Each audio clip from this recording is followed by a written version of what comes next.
Barty Crouch is one of the most complicated cases in the Harry Potter series, but unfortunately his time on screen was cut extremely short, and not only cut short, but rewritten entirely to fit inside the confines of a theatrical runtime.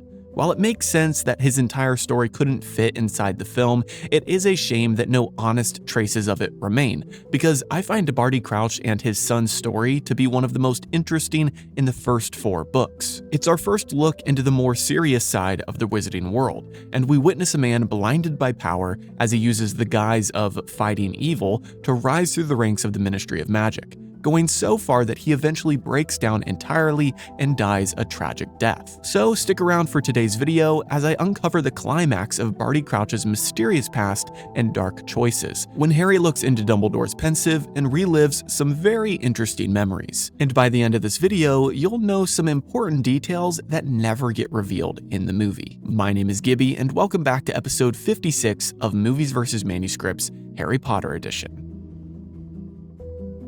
Welcome back to Fact or Fantasy Harry Potter, a channel dedicated to exploring the wizarding world each and every week. If you're new here, we have a goal of reaching 100,000 subscribers by the end of the year. So if you enjoy Harry Potter breakdowns like this one, please subscribe and share with a friend. Also, if you've never seen a Movies vs. Manuscripts before, it's my series in which I go page by page through the books and movies and find all the differences between them. If you're a book fan, you probably can imagine that the Goblet of Fire has been a bit crazy to get through. But today we have a super interesting episode, as this chapter of the book really starts to tie plot lines together, but in the movie, it's a bit neglected. So let's go through our 4 major categories of characters, timeline, locations, and plot to find every key difference between the book and movie, and reveal exactly why these dark memories weren't included in the film. Of course, before that, we need to refresh our memory on what was shown in the movie. So, picking up from where we left off in the last episode, we see Harry hanging out in Dumbledore's office as Moody, Fudge, and Dumbledore all leave him alone in there. Harry grabs some of the candies Dumbledore mentioned before leaving, and one suddenly leaps up and bites his finger. This causes a whole mess as Harry drops the candies on the ground and bumps into the cabinet behind him. Because of this, Dumbledore's pensieve is revealed, and Harry sticks his face into it, falling into a memory. After realizing that it is a memory, Harry watched as Karkaroff is put on trial and testifies to the court about some names of Death Eaters. Harry sees that Barty Crouch is the judge, and Dumbledore is there along with Moody, Rita Skeeter, and some other notable names.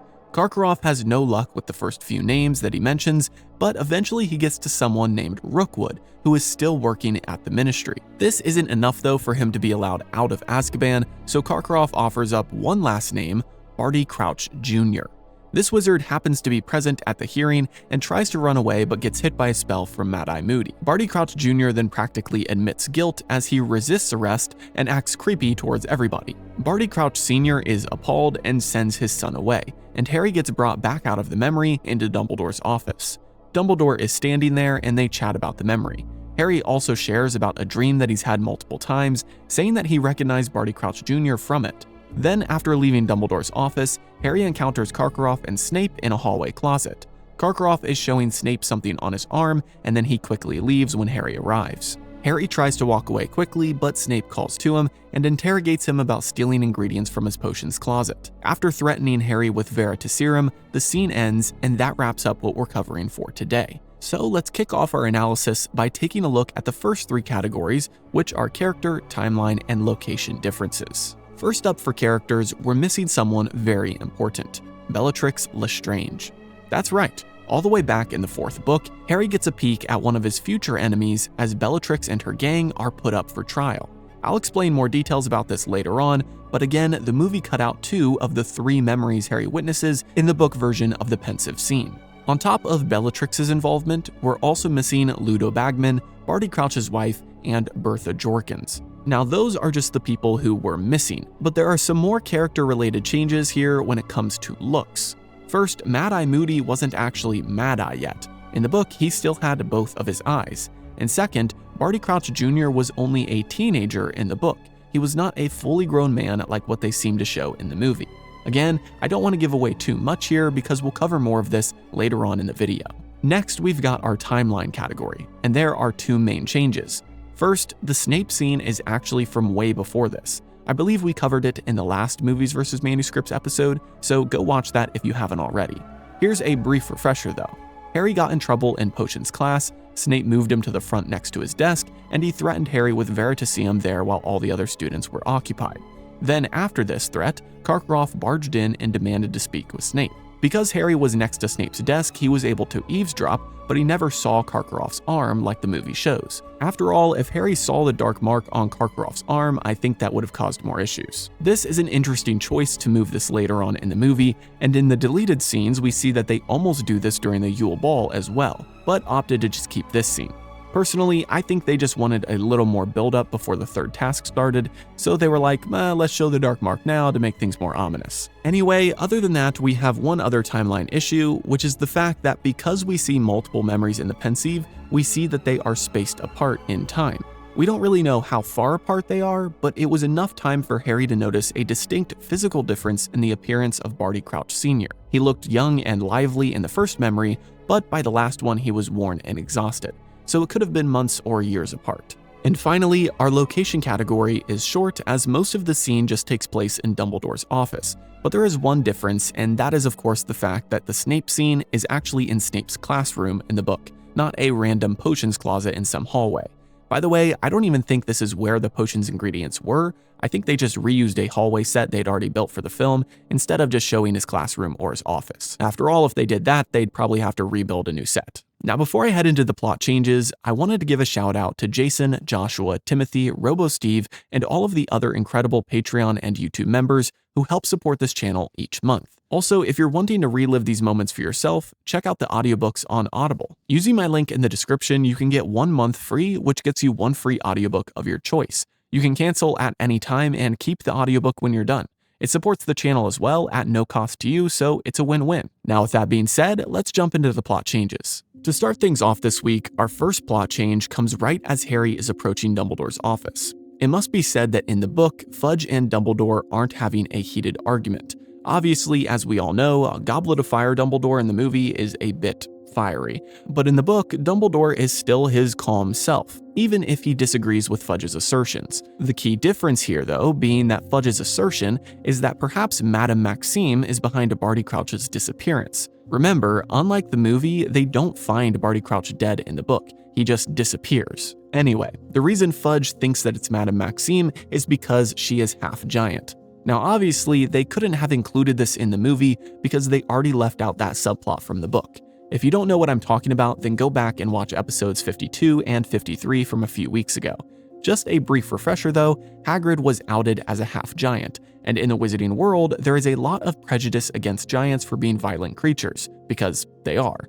But being a half-giant doesn't mean you're violent. Obviously, Hagrid is one of the most peaceful people we know, unless you insult Dumbledore, that is. Anyway, after Harry gets caught eavesdropping and walks in, he speaks up and says that he doesn't think it could have been Madame Maxime because it would have been hard for her to hide so quickly. Dumbledore smiles at this as he is happy that Harry is on his side instead of Fudge's and is defending someone like Madame Maxime. Then Dumbledore escorts Fudge out as they go search the grounds for Barty Crouch one last time while Harry waits in the office. Which brings us to our next change. Dumbledore never mentions the candies. There are no candies in the book. Those are a movie special. Instead, Harry simply sits down in the office and examines the interesting gizmos and gadgets lying around. He says hi to Fawkes the Phoenix, sees the sorting hat in the Sword of Godric Gryffindor, and then he notices a faint glow coming from a basin nearby. He doesn't bump into the cabinet like the movie shows. The pensieve was simply left out by Dumbledore on accident. Anyway, that leads into the next change, because something I always found very odd about the movie version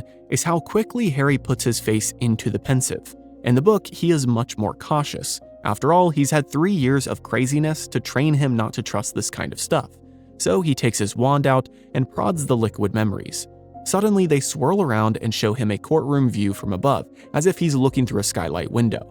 He tries to look around and see what's below, as he can tell there are people in there, but he can't see the walls. So he gets closer and tries to move his head side to side to get the biggest view.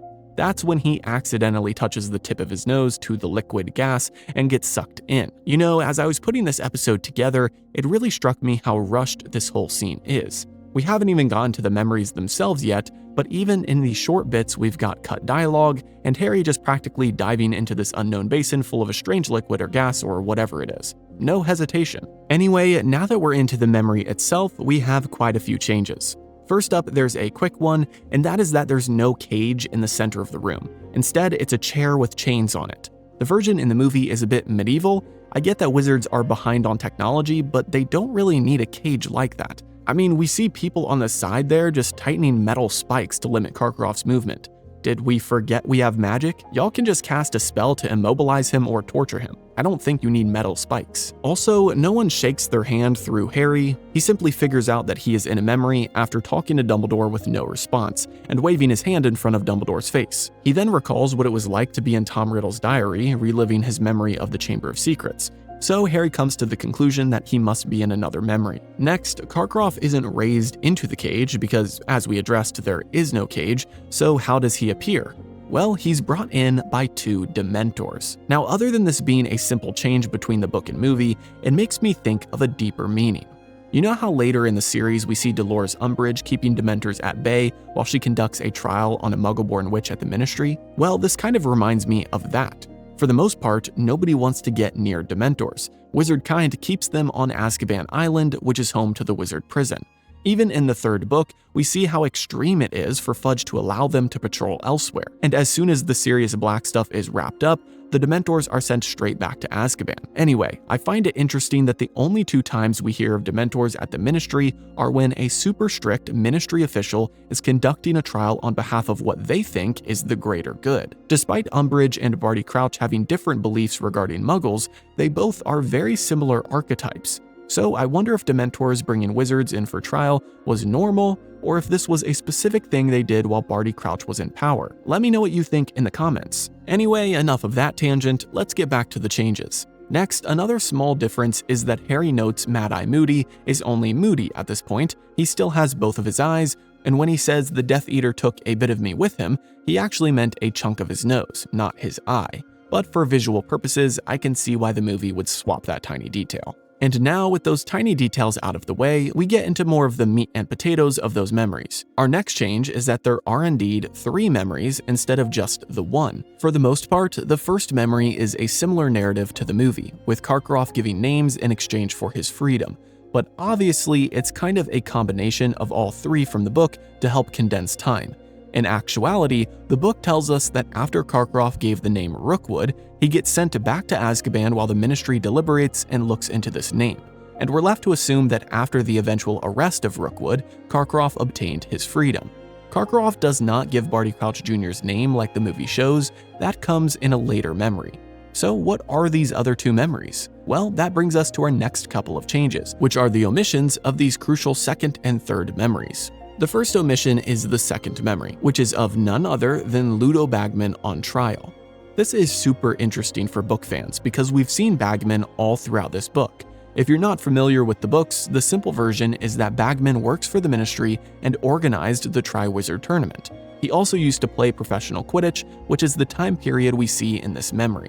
A much younger and fitter Ludo Bagman is walked in, but not chained up. And we can tell that the crowd and jury are much in his favor as he is a celebrity in their world. Barty Crouch tries to sentence him to Azkaban for passing information to Voldemort through Rookwood, but Ludo Bagman claims that he had no idea Rookwood was on the dark side. Bagman simply thought that he was helping the Ministry, as Rookwood was a Ministry official. Ludo Bagman says that he wanted to eventually work in the Ministry someday and was hoping that helping Rookwood would get him a job later on. It's funny because after this comment, Barty Crouch leans over to Dumbledore and says that it'll be a sad day if Bagman ever gets a job at the Ministry. And as you know if you read the book, Crouch and Bagman never really got along from earlier on. So it's funny to see this history of them interacting in that same way. Anyway, the council ends up not pressing any charges against Bagman, and even compliment him on his recent Quidditch win. Then we move on to the next change, which is the omission of the 3rd memory, as the scene shifts again and Harry then sees a much older and worn-out Crouch, along with a woman who he assumes to be Crouch's wife. This time, 4 people are brought before them to be judged. 3 Death Eaters and a teenage boy who Harry finds out is Crouch's son. We also eventually find out that Bellatrix Lestrange was one of the other Death Eaters there with him. She proudly says that when Voldemort returns, he'll reward them for being the only loyalist who went looking for him after his fall. Obviously, she was just as crazy in her younger years, but she's not the most important part of this memory. The most important part of this memory is Barty Crouch's darkest moment, and I'm not talking about what we see in the movie, because what we see in the movie couldn't be any further from the truth. In the book, we read about an 18 or 19-year-old boy who is in tears and crying out to his father, begging for freedom, begging not to be sent back to Azkaban, crying out that he is innocent and didn't do anything wrong. Beside Mr. Crouch, we see Mrs. Crouch crying out loud and wailing as she watches her supposedly innocent son stand next to these Death Eaters. But Barty Crouch Sr. shows no mercy and without trial sentences all 4 people to life in Azkaban. This is incredibly dark and is a much different tone than the movie. And that brings us to our next change, which was kind of within what I just described. As you can tell in the movie, they make a Crouch Jr. obviously guilty. He tries to run away, and after he's grabbed, he looks at his father and just acts creepy and weird. It's like they're putting a flashy neon sign above him that says, "I'm the bad guy," in all caps. But in the book, Barty Crouch Jr. is adamant that he's innocent, to the point where he's crying and wailing, begging for his father to see reason. But the book version of Barty Crouch Sr. almost relishes the opportunity to display his justice, which makes him look good in the eyes of the wizarding world. The fact that he'd sentence his own son to Azkaban shows that he isn't biased in the slightest. We read that the Longbottoms were extremely popular, and that it was unthinkable that such a heinous crime would have been committed. Something I think a lot of Harry Potter fans get mixed up is that Bellatrix and the other Death Eaters didn't torture the Longbottoms during Voldemort's time in power. It was after Voldemort disappeared, during a time of peace, that they went after Frank Longbottom, the Auror, and tortured him. Then when he wouldn't talk, they tortured his wife in front of him. They demanded that the Longbottoms reveal what happened to Voldemort. Little did they know that no one at the Ministry truly understood what happened or why he disappeared. Bellatrix and the other Death Eaters thought that he was probably captured somewhere. Anyway, this heinous act against such a popular wizarding family made the wizarding world outraged, and they essentially were demanding that the 4 culprits be put in Azkaban permanently, and Crouch Sr. delivered on that, even condemning his own son. Now, on top of this, another change we have is that Barty Crouch Jr. not only looks like he's 30, but looks like he works at the Ministry. He's at the hearing in the movie. Why? Who knows? Kind of bold for him to be at a hearing of a Death Eater who's sharing names of spies. In the book, he's just a child who does not work for the Ministry and is not there at the trial because he's brought on trial himself. Next, Dumbledore in the movie says that the evidence was overwhelming in regards to Crouch Jr.'s case, and he says that it killed Barty to send his own son to Azkaban. But as I just mentioned, there was no evidence, and Crouch did it as a power play. There was only an angry mob seeking revenge for the Longbottoms and a power-hungry Ministry official willing to condemn his own son. So these statements by Dumbledore in the movie are way off base. But now Harry is out of the pensive and talking to Dumbledore in the book. So what did they discuss? Well, if you remember from the last episode of Movies vs. Manuscripts, Harry didn't go to Dumbledore because of the Crouch situation like the movie shows. He went because he had a dream in divination class. A dream about Voldemort torturing Wormtail for messing something up. So after exiting the pensive, Harry shares this dream with Dumbledore. As for the dream in the movie, well, that's our next change, because we read in the book that Dumbledore was already aware of that one. He mentions that Harry isn't the only one corresponding with Sirius. So evidently, Sirius had told Dumbledore all about Harry's dream when he learned about it the previous year. And speaking of that first dream, it's key to note that Harry never saw Crouch Jr. in it. In the movie, Harry clearly sees Jr. and even tells Dumbledore in the scene that he recognizes the man in the pensive from his dream. This is immediately alarming to Dumbledore, as it should be if it were true. But in the book, Harry only heard of a servant Voldemort had who was going to infiltrate Hogwarts. He never actually saw Crouch Jr.'s face. Now, for our second to last plot change of the video, we need to mention that during Dumbledore and Harry's conversation, Harry asks a few questions, like he normally does, and one of those questions is about Neville's parents. Dumbledore confirms that the Longbottoms mentioned in the pensive are in fact Neville's parents, and explains a bit of their story. Harry is shocked by this and kind of upset at himself that in the 4 years he's known Neville, he's never asked him why he's raised by his grandma. And I gotta admit, when reading the book, this is kind of a jerk Harry Potter moment. I mean, you'd think that as an orphan, you'd want to ask one of your closest friends why they aren't raised by their parents. I feel like it would have been a bonding moment for them. And rightly so, Harry feels bad about that in this chapter. This won't really come full circle until the next book though, when they actually see Neville with his grandma, visiting his parents at St. Mungo's Hospital. Now finally, our last change today is that in the book, Bertha Jorkins appears in the pensive, as memories cycle through. It's actually a memory from Dumbledore himself, who was asking Bertha questions when she was a student at Hogwarts. Harry doesn't recognize Bertha by her face, but he hears Dumbledore utter her name, and Dumbledore admits that things are looking bleak. During Voldemort's first rise to power, it started with disappearances, and now there have been 3 this year: Bertha Jorkins, Barty Crouch, and Frank Bryce, the Muggle caretaker of the Riddle Manor. Dumbledore mentions that the Ministry is ignoring his warnings, especially regarding the Muggle, as the Ministry doesn't care for Muggle affairs. But Dumbledore obviously puts the pieces together that it's interesting for the caretaker of Tom Riddle's house to go missing. But on that note, that wraps up all the changes for today's episode. So why was this removed from the movie? Well, after listening to me ramble about all the differences, you might be able to put that together for yourself. Obviously, the number one reason was time. But if we try to look beyond just time constraints, I personally have always taken on the opinion that the filmmakers assumed their audience was already educated. They assumed that the people watching the movie had read the books many times and kind of already knew the story.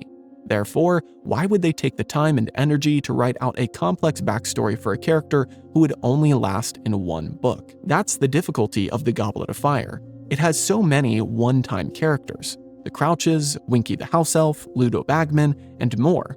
All of these characters are involved in a complex, twisted, and dark subplot that is the foundation for Voldemort's eventual return. They're essential if you keep the story as is, but they'd take way too much energy just for them to never be seen again in the series. So the movie just chose to rewrite the story and remove the complexity. In my opinion, the depth of their screen time in the series also relates to the depth of their character. But hey, that's just my opinion. I'll always be able to watch the Goblet of Fire movie and enjoy it. I just have to separate the two works as different stories for different mediums. But what do you think? Do you enjoy this chapter in the book? Let me know in the comments how you would have gone about including the true memories in the movies without dragging it out for 30 minutes. As always, be sure to like and subscribe if you enjoyed, and check out the series playlist to catch up on all the episodes you might have missed so far. Remember, if you're new, I've already done the first 3 movies and books, so go binge watch all those episodes using the playlists on my channel. Other than that, have a great week, and I'll see you in the next video.